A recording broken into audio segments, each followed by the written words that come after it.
given only one lecture to cover the philosophy of Hegel is a very difficult task.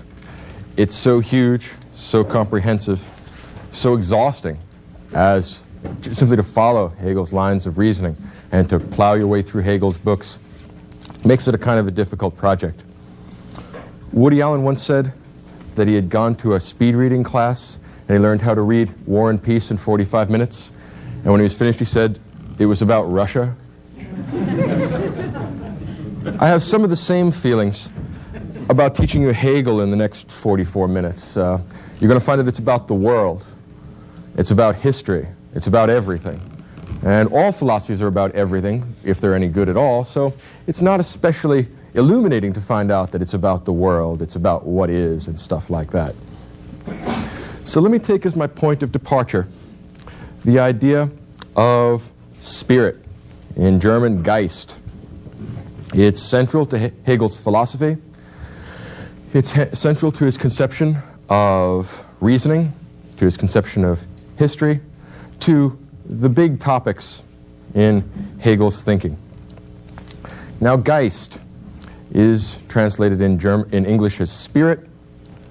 It's the part of the world, the part of that which isn't nature, which isn't matter, or isn't exclusively matter, isn't exclusively physical. It's the part of the world that isn't the tables and chairs, the animals and plants, simple, brute matter. Geist is exactly everything that isn't nature. Geist is mind, spirit, reason.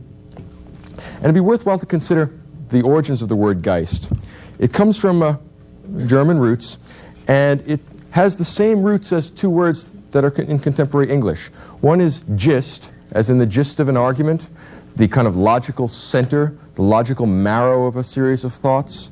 So somehow the essence, the logical essence of something, the gist of an argument, is connected to Hegel's idea of Geist, built into the idea. And a second word that we have in contemporary English, which is derived from the same root as the German word Geist, is geyser. The kind of natural phenomenon they have in Yellowstone Park. Every hour or so, Old Faithful, the geyser, shoots water under pressure out of the ground on a more or less regular schedule. The idea of a geyser, the idea of a natural upwelling, is also implied in Hegel's idea of Geist. And the combination of logical essence or essentiality, logical, marrow of an argument, in this case the logical marrow of human existence, of human being, the plan of all of human life, is what he's driving at with the idea of a Geist. Geist is spirit, Geist is soul, Geist is mind. But Geist, as Hegel uses it, does not specifically refer to the individual minds or psyches that you and I might have. I mean, that's part of it, but it's a great deal more than that. And in order to understand what more it could mean or what its significance is, we have to drop back a little bit to my lecture on Kant. I finished up Kant by talking about Kant's political philosophy. The reason I did that is because I wanted to discuss briefly the idea of subjectivity, the idea of personality, the idea of being an ego. And Kant thinks, and this is very important for understanding Hegel, because he's in some respects the next generation of German idealism after Kant. Kant thinks that personality, that subjectivity, is not just a quality of this person and this person and this person. There are other subjects, other rational, free, moral agents that are not people. For example, God, the angels, or in the case of Kant, nations. Nations are free, rational, moral agents. That's why the categorical imperative applies to them. I'll trust you on that. The categorical imperative does apply to all free rational agents. And Kant sees nations as being such rational agents. In other words, his idea of subjectivity, of personality, is not limited to the meat that individual human beings are. Hegel is going to take this idea of a collective subject, this idea of a personality that inheres in things larger and more complex than individual human beings. But he's going to go beyond Kant's idea that individual nations are rational, free, moral agents, that they have moral personality and moral responsibility. And instead, he's going to view the entire human species as being one enormous collective subject. So in other words, the whole species of human beings, from the very beginning of human history and human existence, form a life history which is like the life history of an individual human being. It is analogous to that.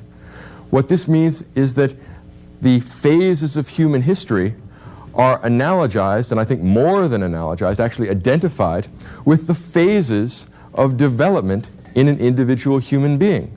So the human species comes into existence in a kind of infancy, ignorance, superstition, and an inadequate understanding of its own qualities, of its own capacities, and of its own potentials. In other words, primitive human beings didn't understand the nature of the entire human project, of all of human existence, for the same reason that 5- and 6-year-olds don't understand what it's like to be an adult, because they lack the appropriate experience and they lack the appropriate development and knowledge that comes from experiencing the world. Hegel holds the view that all human beings taken together on a global, universal scale, and this emphasis on the global, the universal, is very much a part of German idealism. You hear resonances of Kant in many parts of Hegel. Hegel thinks that all human beings form one giant collective subject, and that means that we can go back and look at the actual phases of human history as the kind of life story of this giant subject. And he thinks that it is possible not only to look back on these phases of development, but actually discern the process of maturation, the process of development, the process by which this giant subject, this ultimate subject, realizes the potentials that were in it from the very beginning. In some way, this is a kind of, it's an analogy, but it has a certain plausibility to it. There is something buried deep within children that allows them to eventually become scientists or mathematicians or whatever. They have some sort of potential for logical analysis, for the comprehensive articulation of their experiences, and they also have the ability to learn from their experiences what they are and what the world around them is. And that, according to Hegel, is what the career of all of human history amounts to. So we could say, when you stop and think about it, that Geist is the soul of all of humanity. It's the soul of the human race. It's the part of all of human beings which is not material, which is intellectual, which is rational, which is somehow metaphysical. Okay, so he is a metaphysical thinker, very much in the German tradition, but in addition to that, he's going for much bigger game. He is trying to do what may well be impossible. He's certainly the last philosopher to attempt this project. The project that Hegel has is to present a comprehensive interpretation of human existence. It's an attempt to say, this is what human beings are, this is what their whole career amounts to, and by implication, he hopes to kind of plot the trajectory of human history and of human life and find out also where human existence is going. He honestly thinks and seriously believes that it is possible to discern the ultimate goal of human existence. He believes that it is possible to rationally find out what the goal of humanity is, what the point of human existence is. And he's certainly the last of the great philosophers to attempt such an perhaps impossible task.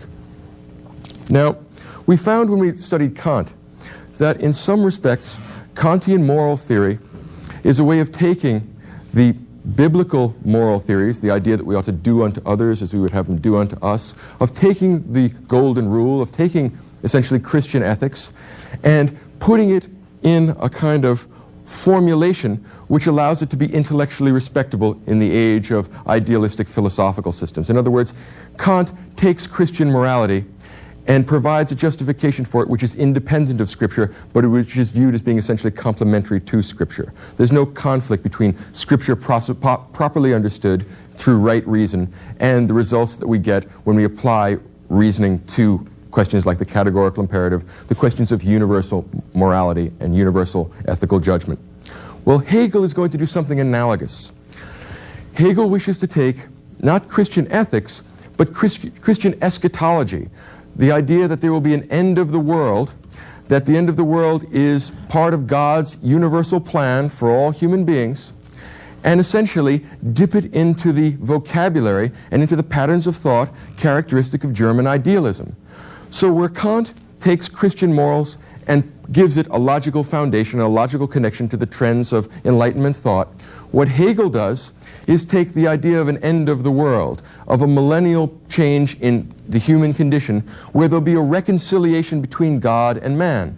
Those of you who are familiar with the New Testament will know that the book of Revelation, the last book of the New Testament, details the end of the world. God is going to cash in everybody's chips at some point and say, enough is enough. Finally, I'm going to end this progress from the earliest condition of human beings in the Garden of Eden, or moving up the ladder of evolution, or wherever they stem from. And he is actually going to finish this project. What it means is a couple of things. First of all, there exists a God who has a providential plan for all of human beings. What's the phrase? Not a sparrow falls, but not God knows about it. Well, there's something like that built into the Hegelian philosophy of history. Hegel believes that he can seriously tell us what the ultimate purpose of human history is. He can tell us what the whole goal of all of human existence is and what all of human history drives towards. Now that's a big intellectual project. I think most people would hold that he was unsuccessful in doing that. I think that's a fairly reasonable assessment. But in part, it's just the grandeur and the enormous aspiration of this attempt, which at least immediately should involve our attention. Now what Hegel wants to do is go back and look at all the history he can have access to, and that's not very much. Even though Germany put together a very remarkable historical culture in the 19th century, the amount of actual historical data that Hegel has to work with is not very good, not very accurate, not very comprehensive, and thus his history itself suffers from certain defects with regard to that.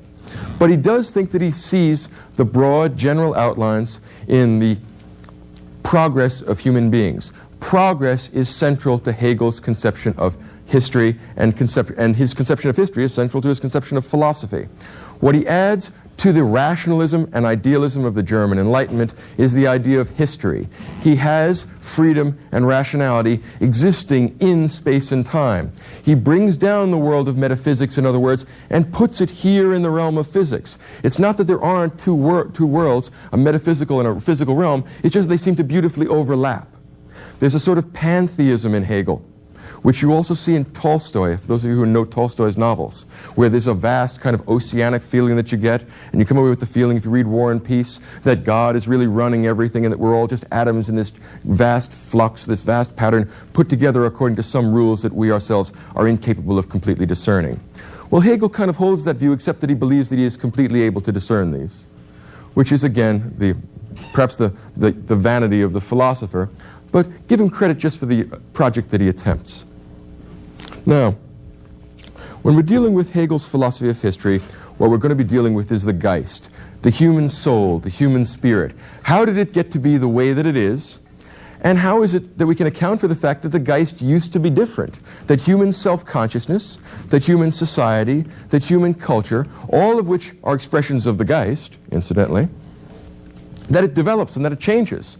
How is it that something perfect, ultimately rational, ultimately real, with a capital R, the German philosophers are famous for capitalizing their nouns to make them abstractions. It doesn't actually happen in the German language. All German nouns get capitalized, but in order to get the sense of how they're using words in unusual and unfamiliar ways, we usually capitalize Hegelian rationality, Geist, and things like that. Well, this special use of the Geist demands, in a way, that we inquire how the Geist could have come to have the properties that it does, and how it is that it's changed over time, and are there laws by which we can describe and then implicitly predict the future development of human history? And Hegel thinks that we can. According to Hegel's understanding of human history and human spirit, each time, each epoch, each historical moment has its own Geist, has its own level of maturity. And each great historical epoch makes a contribution to the development of this overall human spirit. It's something analogous to, I don't know if you know Ralph Waldo Emerson, the idea of an oversoul. right, that connects us all? Well, the oversoul has been developing over time. Emerson was a great fan of German idealism. And the Geist, the spirit, has been developing over time, and it hasn't been developing in a haphazard fashion. It's been developing according to its own necessary laws. And these laws are the laws of rationality and freedom. One thing you'll want to note when you study German philosophy, particularly German idealism, is that all the German metaphysicians, Kant as well as Hegel, connect the idea of freedom and rationality. Freedom and rationality are always closely bound up. Now, the Geist is the essence of human existence. It's the part of human beings that isn't meat, that isn't the corpse that we carry around with us. It's our spirit, our soul. And each historical epoch has a different spirit or soul, and that spirit is expressed in the characteristic cultural productions of that time. Now, this is not so far-fetched. Most of us can see some sort of connection between the Renaissance humanism of, say, Machiavelli's political theory and the development of, say, Renaissance humanism in the arts. For example, the development of perspective in visual art is something we don't see in the visual art of the Middle Ages. Well, this emphasis on humanism is something that carries over into the various products of the Renaissance, and you can see a consistent sort of spirit of the times in the characteristic cultural products. Think of the Enlightenment. The typical philosophers of the Enlightenment are the German rationalists or the French rationalists and the English empiricists. Both of these have a kind of scientific orientation to the world that brings them into line with the developments in physical science that are being made in roughly the same time. And then if we look at the art that's characteristic of the Enlightenment, if you know the Bach's Brandenburg concertos, it's like walking into a giant clockwork. We're walking into the Newtonian universe when we hear the Brandenburgs. So the idea of a spirit of the time, however nebulous and amorphous, has a certain plausibility to those of us who can kind of make these kind of broad generalizations. And up to a point, you see it or you don't.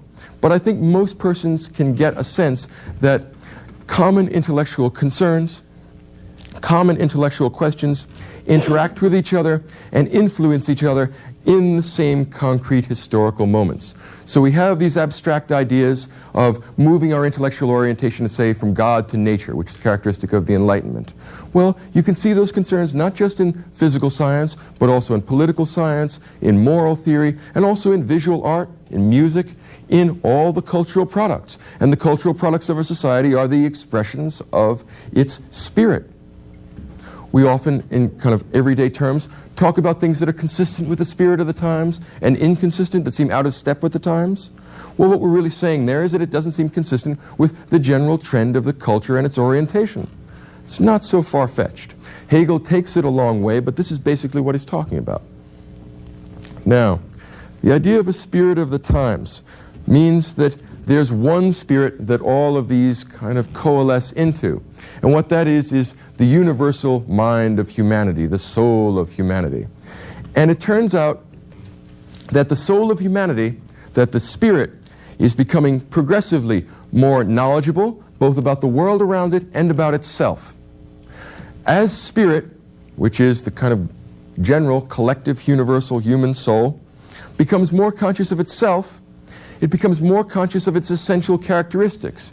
And the essential characteristics of spirit are that it's not nature. In other words, that it's free and that it has the potential for autonomous rationality. Again, this harks back to Kant's conception of the distinction between nature and mind, or phenomena and noumena. Well, Hegel is going to connect these over, have phenomena and noumena in some respects overlap, but hold on to certain metaphysical tinges here. In other words, he wants to have it all. He wants an entirely this-worldly, historically comprehensive treatment of human existence, and he wants to have God, freedom, spirit, rationality with a capital R, continental sense of the term. So he wants it all. Now, spirit, in developing its consciousness, in becoming more conscious of itself, learns essentially modern Newtonian physics. It learns how to push nature around, which is what physics is. You apply it to your physical knowledge of the world, and what you get is technology, the ability to push nature in ways that satisfy you. The other thing that spirit learns is about itself, and what it learns is that it's free, that it's rational, and that it's somehow separate from nature. Now, it's a commonplace of Enlightenment thought, goes back at least as far as Descartes, that knowledge is power. And what that means is that since our knowledge, both of the world around us and of ourselves, has increased throughout history, has been a progressive addition of new elements of knowledge to the human spirit, by implication, we have also increased the amount of power that we have, because knowledge is power, and progressively increasing knowledge means progressively increasing power. Now, we have to ask ourselves, what happens when we calculate out the trajectory of this, to use a sort of Newtonian image? When we figure out, more or less graphically, where this gradual increase of knowledge and power goes, what it goes is to the absolute completion of all of knowledge and all of power. Where else would it go if you stop and think about it? If we can continue this on more or less forever, because although individual human beings die, the species seems to go on without much of a chance of dying, well then add the idea of not just temporality, but eternal temporality to this process. What does that mean?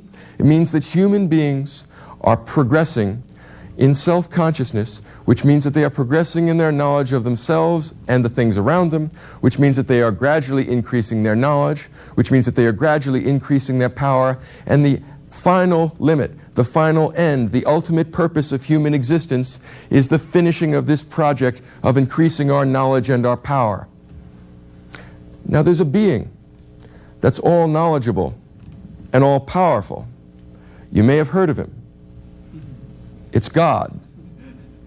Now, when I said earlier that what Hegel's philosophy is Christian chiliasm, or Christian millennialism, or Christian eschatology, the end of the world, the unification of God and man, God's final ultimate judgment on human existence.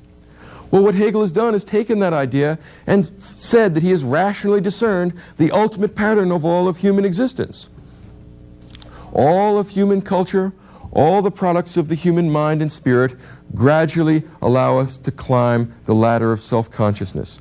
And when we complete the product of self-consciousness, we have completed the purpose of spirit. Hegel says, makes a beautiful line in the Philosophy of History, that the owl of Minerva only flies at dusk. Now, we'll add the owl of Minerva to our philosophical bestiary. We'll have Plato's philosophical dogs. We'll have a whole bunch of them there. Hegel's particular contribution to our philosophical zoo, the owl of Minerva, is the idea that we really only understand things in hindsight, that you're really only able to comprehend what's going on after you've done it, and you can retrospect about it and think about it. You look, for example, at the events of your own life. You go back and read your own diary, or you look at your own photographs from your Sweet 16 party, and you say, if only I knew then what I knew now, or what I know now. Then I was at one particular point in my development, and I was doing the best I could, but now I've moved on beyond that, and I can see what was coming now. I understand much better now than I did then what was really going on. Well, Hegel thinks that that's true right across the board for all of human history. And that means that we all participate in the Geist, and we all move the Geist further. We all manage to add to this general, global, universal progress of the human spirit when we connect with the spirit of the times and push it a little bit further. You can hear also the echoes of the sort of ruthlessness that's characteristic of all rationalistic thought. Push it further could be thought of as the motto of the ruthless rationalistic thinker. And Hegel pushes it about as far as it's going. He's told you all what your purpose is. And he's told everybody what their purpose is to the end of time. That's quite a project. You don't see that very often. It is, in fact, a kind of mythology, but it's a profound sort of mythology, and one that deserves our close consideration and respect. Now, let's take it a little bit further. Let's consider the characteristic on-the-job difficulties of the philosopher of history. And perhaps Vico is the first of them, but Hegel is the one who really brings it together. Hegel not only thinks that he's telling you about the Geist, Hegel thinks he is the Geist. What else could he think? The Geist has coalesced. It has consolidated itself on his writing table. He is not writing the Geist's history. He is writing the Geist's autobiography, because he's the first guy at the time, at the very tail end of the Enlightenment, to say, I finally figured out what the Enlightenment means. It means that human beings as a species collectively finally understand what they really are. And what they really, and capital R really here, what they really are is Geist in the world of space and time, gradually realizing its own potential. Aristotle has an idea of entelechy. What entelechy means is natural purpose. That somehow inside every acorn is a natural purpose to become an oak tree. You may not see it there, but it's hidden there. And if you give it the right conditions, those potentials are realized. What Hegel thinks is true about human beings is that they have buried within them on the species level an entelechy, that back at the time of the Greeks or even before were a kind of acorn that contains with it in the entirety of human self-consciousness. In other words, all roads lead to Hegel's writing desk. All of history leads up to the point where we finally understand what we are. And he's the one who did it. So he is the Geist for a moment. And he is essentially ending human history. In other words, history ends when we finally reconcile ourselves with the divine mind, when we finally understand what we really are, when we finally come to the culmination of the development of freedom and rationality. And it finally happens when human beings as a species become conscious of their own entelechy. And that is what Hegel thinks he has done. In other words, he has capped off the entire history of human existence. Whew. Makes you want to stop and take a breath. So it's in other words, I wasn't being entirely facetious when I said at the beginning of the lecture that it's like reading War and Peace in 45 minutes and saying it's about Russia. Hegel's philosophy is about everything. It's about what it means, it's about where it's going, it's about what its intrinsic properties are, it's about how you connect to it, it's about nature, it's about spirit, it's about mind, it's about rationality, it's about freedom. It accounts for all of human doings.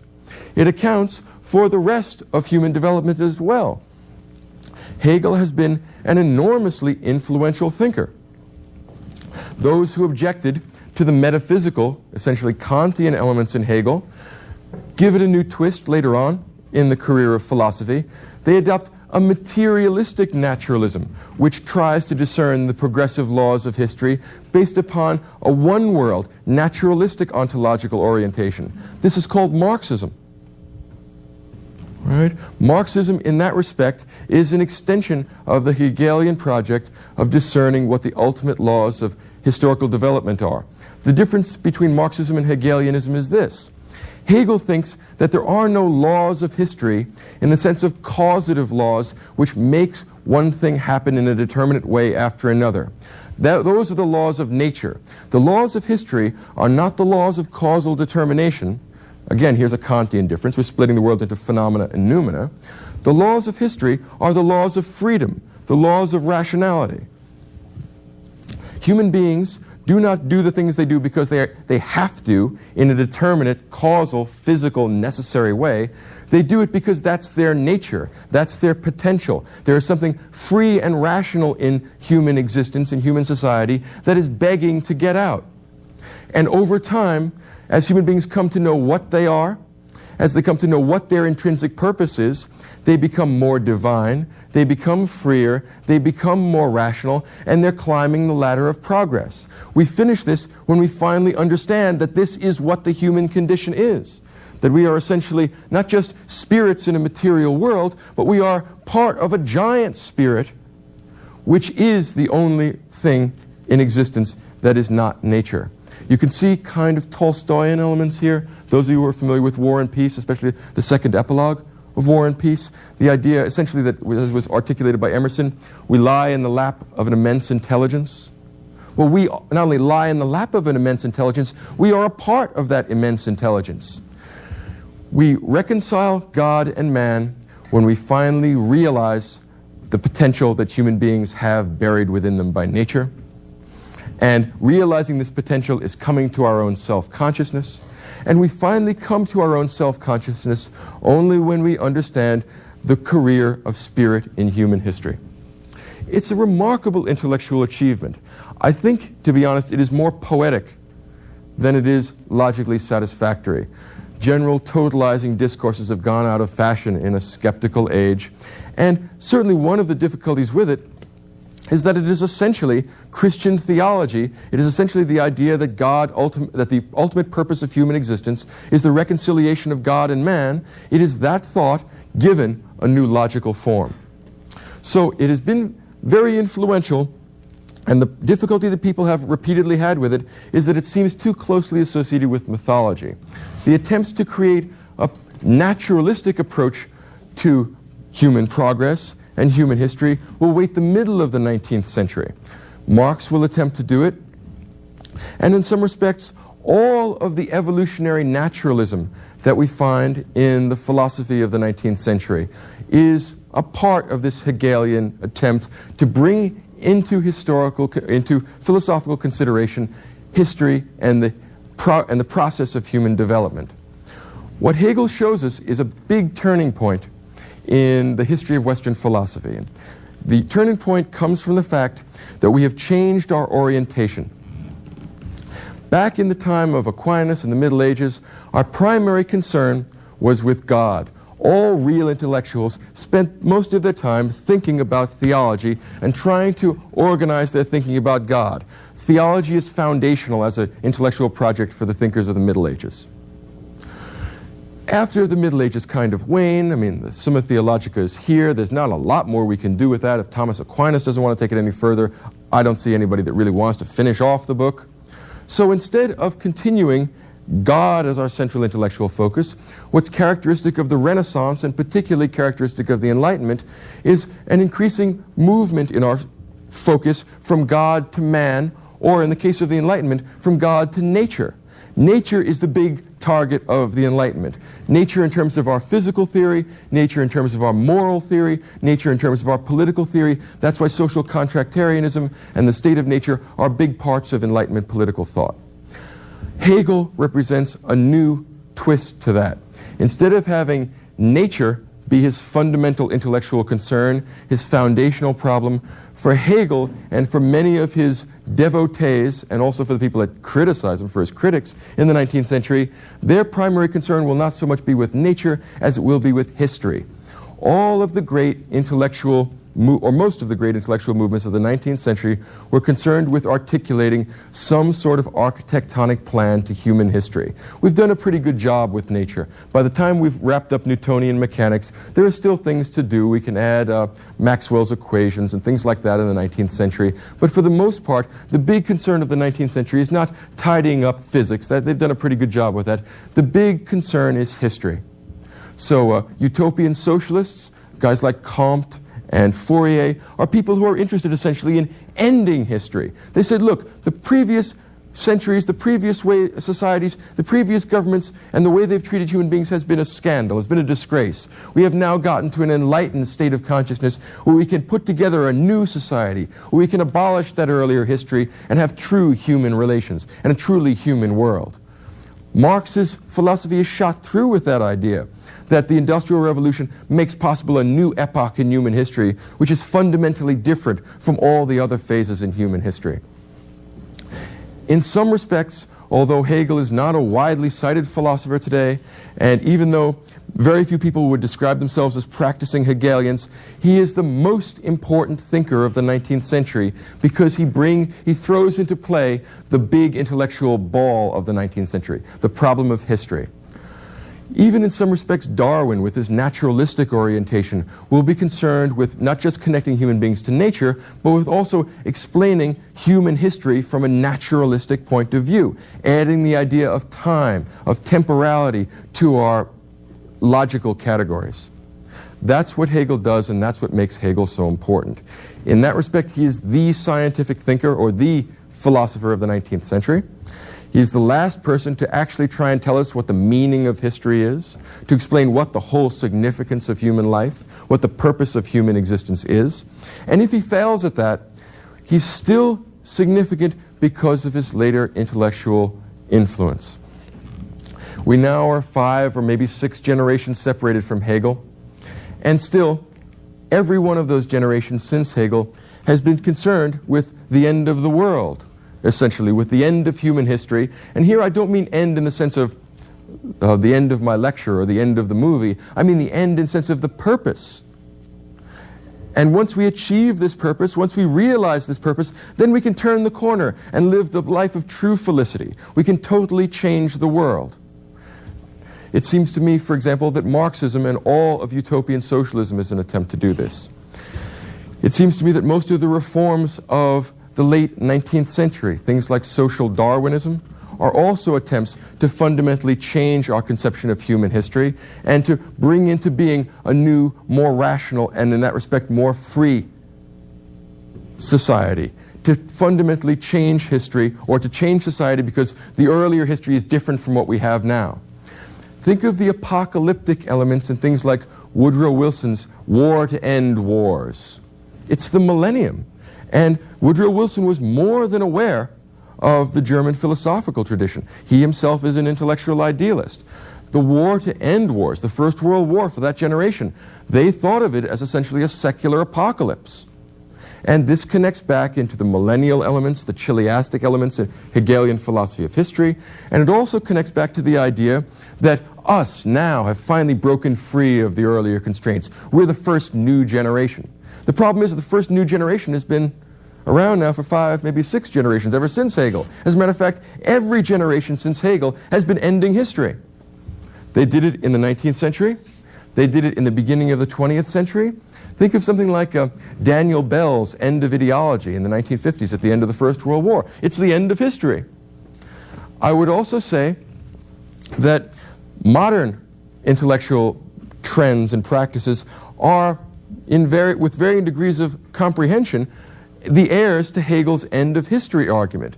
For example, the idea of the slippage of the text, the idea of the breakup of not just objectivity but of subjectivity, the idea that we can no longer articulate our views and we can no longer argue or articulate thought in quite the way we had before because of the slippage of the text, the uncertainty of translation, because of the messiness and contingency of human life.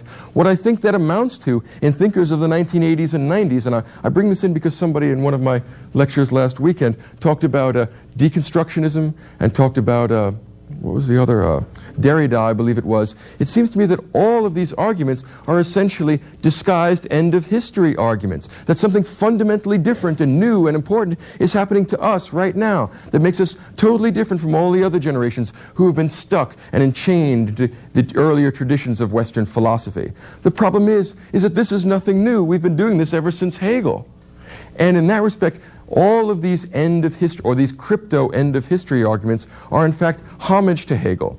Homage to the idea that not only, or that even if human history can no longer be viewed as a necessary progression towards an ideal state, towards a final state of human existence, there is something fundamentally different about us which allows us to recognize that fact.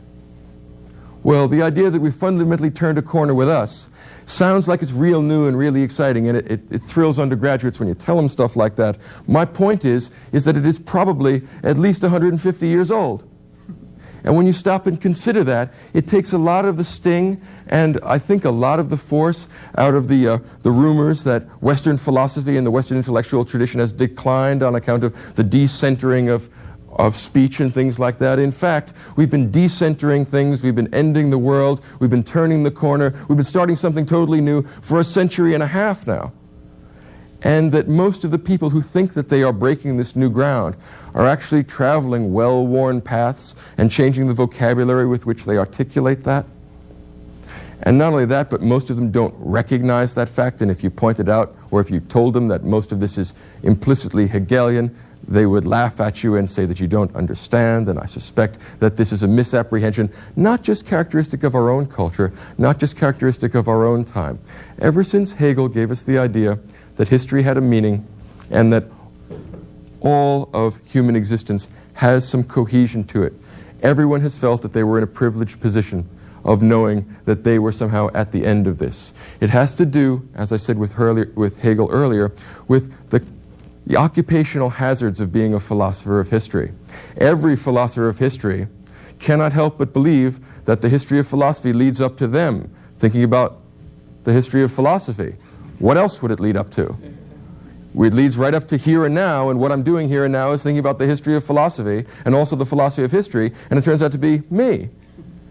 And so we must forgive Hegel his perhaps megalomania, the idea that he had finally broken through the cosmic egg, that he had cut the Gordian knot, that he had finished solving the ultimate mystery of human existence. It has to do with something, with a sort of myopia, with a sort of intellectual distortion that is introduced into thinking about the history of philosophy and the philosophy of history, of temporalizing the development of rationality. When you temporalize and turn the history of philosophy into a series of phases, the last phase has to be you. And the last phase has been us for about 150 years now. I have no doubt that in the next century, again, here's charting out that Hegelian trajectory, there's going to be a whole new generation of philosophers that want to get tenure, that are going to have to get rid of this earlier generation and really turn the corner and have a new, totally changed end of history. It could be that we'll never get beyond Hegel in that respect, that we all feel the need to create a novelty that is spurious but entertaining. And that is our homage to Hegel, I would say.